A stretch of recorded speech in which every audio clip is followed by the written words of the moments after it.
పాకిస్తాన్ ఎలా అయితే శిక్షించామో సింధు నది జలాలను ఆపి, గంగా బ్రహ్మపుత్ర మిగిలిన 57 రివర్ల యొక్క వాటర్ని బంగ్లాదేశ్కి వెళ్లకుండా ఆపేయడం అనేది అతిపెద్ద శిక్ష.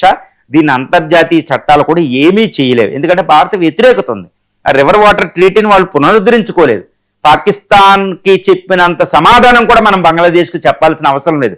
కాబట్టి మహమ్మద్ యూనస్, ఇప్పుడు వచ్చిన తారిక్ అహ్మద్ ప్రైమ్ మినిస్టర్ అవుతే ఆయన, లేకపోతే జేఈఐ లీడర్ అవుతే అతనైనా, ఎవరైనా ఎన్సీపీ, ఇప్పుడు గ్రేటర్ బంగ్లాదేశ్ ఈ సిక్కిం నెక్క కూసేస్తామని మాట్లాడే ఎన్సీపీ కార్యకర్తలు కూడా వాళ్ళు దారికి రావాల్సిందే, న్యూఢిల్లీ పాదాక్రాంతం అవ్వాల్సిందే. ఇది ఒక అద్భుతమైన అవకాశం.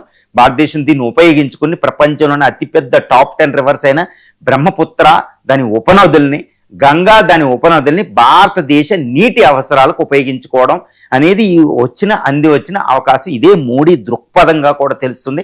అందుకే గంగా వాటర్కి సంబంధించిన ఈ డిసెంబర్లో ప్రారంభమవలసిన ఈ రివ్యూ చర్చల్ని మొదలు పెట్టలేదు. కాబట్టి భారత ప్రభుత్వం కృతనిశ్చయంతో ఉంది. బంగ్లాదేశ్కి గంగా బ్రహ్మపుత్ర దాని ఉపనదులు 57 ఉపనదుల రివర్ వాటర్ నదీ జలాల్ని బంగ్లాదేశ్కి బంద్, భారత అవసరాలకు మార్చుకుంటే భారతదేశ విద్యుత్ శక్తి, జల విద్యుత్ శక్తి, నీటి వనరులు, ఫ్లడ్ కంట్రోల్, డిజాస్టర్ మేనేజ్మెంట్ చేసి వికసిత్ భారత్ని మనం సాధించుకోవచ్చు.